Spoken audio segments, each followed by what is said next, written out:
Hey everybody, how we all doing out there? Surviving? Taking a shower?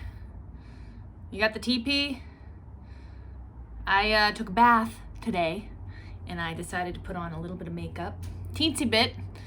It does make you feel better, so, think about it. Might help.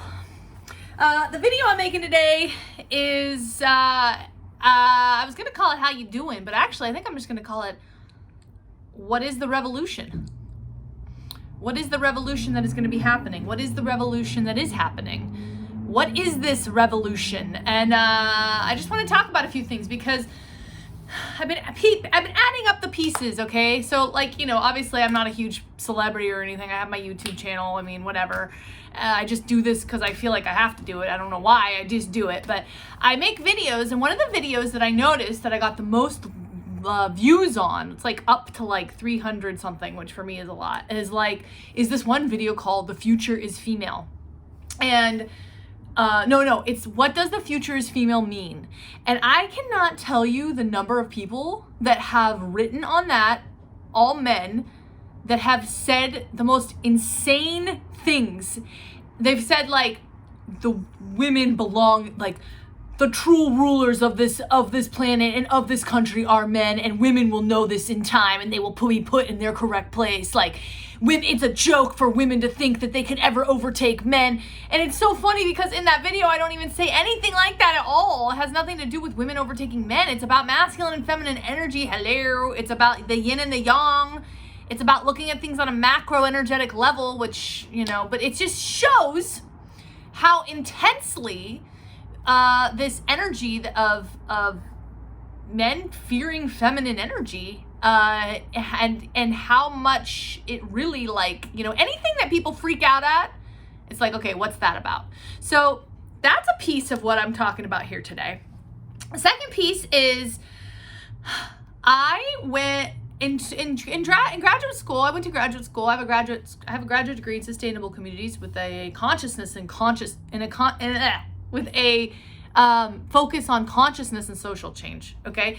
And so this is actually kind of my shit because I studied a lot about this stuff. But in 2012, when I first started school, one of my professors was married to a Mayan woman, and the Mayan woman brought a Mayan shaman from her village to come and speak to the people of Flagstaff. I went to school in Flagstaff. And I don't know how I was lucky enough to hear a Mayan man speak in 2012 about what the 2012 shift was, but I swear to God, okay, goddess, the spirit, that the Mayan shaman said that it does not mean that it's going to be an end of days. It does not mean that there is going to be, a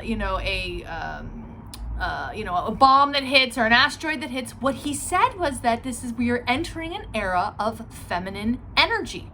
That it is going to be the divine feminine that shifts, that there is going to be something that is dying and something that is emerging. I swear to God, this is what the shaman said. And I was somehow there to witness this. And that got put in my consciousness, okay? And that dictated my behavior. And it's all coming together now as I'm watching all this stuff happen.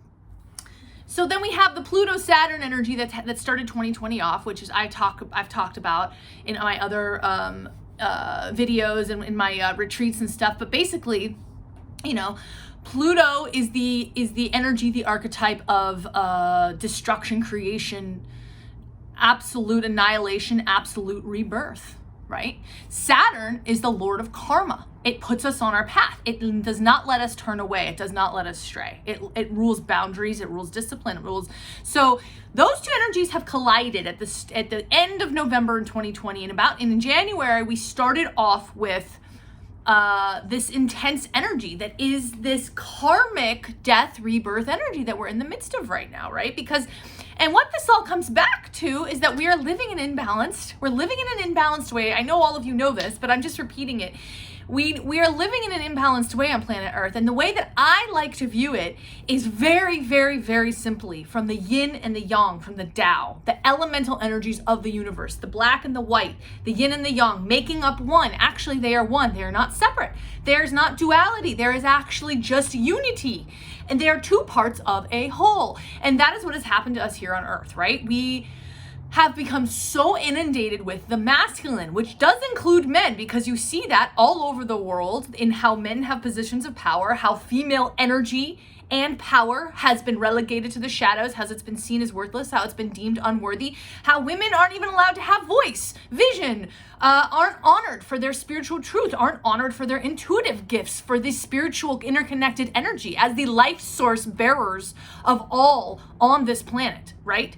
They are controlled, dominated, manipulated through a giant larger system. And this system, because women are innately connected to the earth, its animals, all of life, that domination has continued to all of the natural world, right? So what has happened to women, what has happened to the natural world, they're very interconnected, right? And I am not dismissing anything that, if there's good men, empathic, psychic men watching this, you have just as much, you have been put down, held down, all of your empathic, intuitive gifts not allowed to come forth, okay? So I'm not putting any man in a dualistic male bad category. What I'm simply doing here is talking about the energies of yin and yang, okay? And what has happened, because we have hit a period, and I do believe with Donald Trump becoming president, we hit this apex, we hit this pinnacle of absolute greed with consciousness having hit a peak of evolution, right? Because I was talking to a friend the other day, I've done a lot of plant medicine ceremonies. I've done a lot of peyote, ayahuasca. And, because I've been feeling the energies of revolution. I don't know about y'all, but that is what I am feeling. I am feeling the energies of revolution. And, it's, in the 1960s, when people started taking mass amounts of LSD and stuff, and mushrooms and stuff, it was like coming from the 50s mindset to the 60s. And all of a sudden, minds expanded, free love, right? Like universal unity consciousness, like screw the man, right? I'm feeling that same energy now, except what's happened is that so many people, because I swear I know one person or this person or that person or this person that has done ayahuasca. And it's like, ayahuasca is a vine. It is a growing, breathing entity of its own spirit, and whoever ingests it, it like grows. It never stops growing inside of you. It's like a vine that grows. It's like a kundalini that grows, and I feel that this vine has hit enough people on this, at least in the US, and it's become more normalized that something has happened in our consciousness, and we've hit this tip of consciousness where these energies of darkness and the energies of light are kind of just coming together at this point, right? And so the other piece that I think is really interesting as well is that, it's arguable. I did a whole post about how this virus came from a bat. It came from the natural world. But they said that it could have been a snake that ate a bat. And snakes are the all-time oldest symbol of transformation. That is what the kundalini, the Indian type of yoga, the Indian energy of kundalini, that's what that is. It's coming from the spine and it's rising up, just like the ayahuasca I was talking about. It's rising up, it's coiling up, and it's coming to your consciousness, and it's like, psh, right? And so this is also a snake medicine that we're getting right now, okay? So there's all of those things that have been happening. And so we've hit this point of consciousness coming to a peak, hitting these ultimate levels of greed, people feeling unsatisfied, revolution within, right? I feel revolution. I feel like something is toppling. Something is toppling right now. People have had enough. And what is that revolution, okay? Because we're in this place of chaos right now. Literally everything is stopped. The natural world is able to breathe. All of us are able to breathe if we're not partaking in the news and looking at all the horrible things that are happening. If we put that aside for a moment and allow ourselves to be, there is a silence and there is a calm, which is this paradox, right? There's an inner chaos. All of this is inner chaos, but externally everything is shut down. It's quiet. So it's giving me a lot of time to be reflective about my own life, my own, I went through my whole journey of freaking out, not knowing how I was going to support myself, kind of coming to a head with that anxiety. And then finally I just allowed myself, I actually ingested some ganja, which I haven't done in a long time. And I was for sleep because I wasn't able to sleep, and the ganja worked opposite. And so I ended up staying up all night just meditating in front of a candle. And what I realized was that we are in a pivotal time, a chaotic time, right? And chaos through a physics perspective is actually the definition of chaos in physics is formless matter supposed to have existed before the creation of the universe. So that's kind of where we're in right now, right? Like our universe, Nico, our universe has kind of toppled. It's not the same universe that we knew. So we're in this chaotic state, right? And so whatever we kind of choose to focus on and harness at this time, because we're in a vulnerable state where the things that had created our material reality are no longer. And so whatever we choose to focus on and enhance will be what will grow in this new era. And so I realized that I want to create a collective where it's going to be a collective based in feminine power, wisdom, and spiritual energy that is going to be grounded in the energies of the feminine, where women and men, intuitive, witchy, awesome men, we can all come and gather and enhance, empower, give honor to all of life, get astrological, spiritual guidance, ground ourselves so that as we begin to harness this energy, we can ground this energy and begin to harness it and begin to shape the energy of our own world, which will affect the greater whole. And so this is what I really believe is the start of the revolution. I don't think it's going to be just, I don't know what, everybody has their own idea of what a revolution is.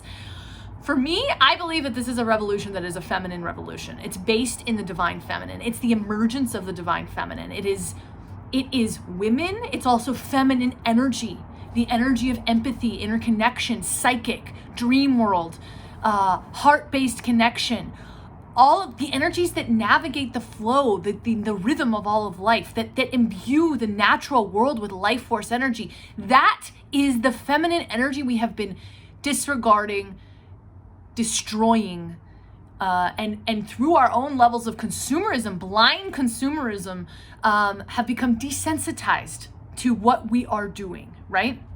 And so as we all have to slow down, the consumer machine has stopped this patriarchal, monotheistic, colonial based, which I think that this virus, it has its own energy. I think it's really interesting that if you read, men actually are hit harder by this virus. And then I think it's really interesting that this virus hit the head of English government, which arguably is the epitome of colonization. The farthest reaching colonization in modern history has been done by the English.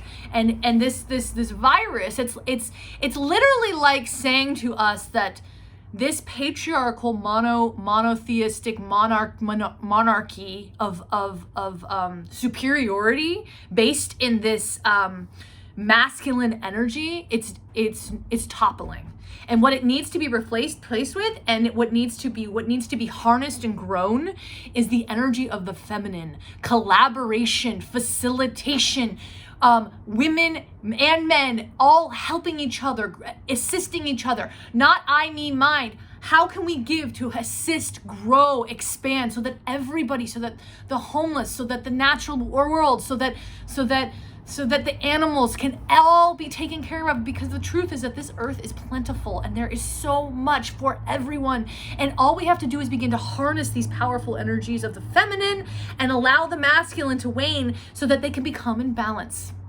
And that is what I believe this revolution is about. And that is why I am creating a collective called the Moon Shapers Collective. And I'm going to be sending out a mass email about this, but this is how I am plan on assisting and facilitating the revolution. We're going to have guest facilitators. We're going to have psychic, witchy women come on and give all kinds of sharing knowledge, sharing skills. It's going to be a collaborative effort. We're going to grow our power, and this is how we will start the new era and the new world order. I hope you come for it. I hope you are here. I hope you are with us. I love you all. Much love. Fire.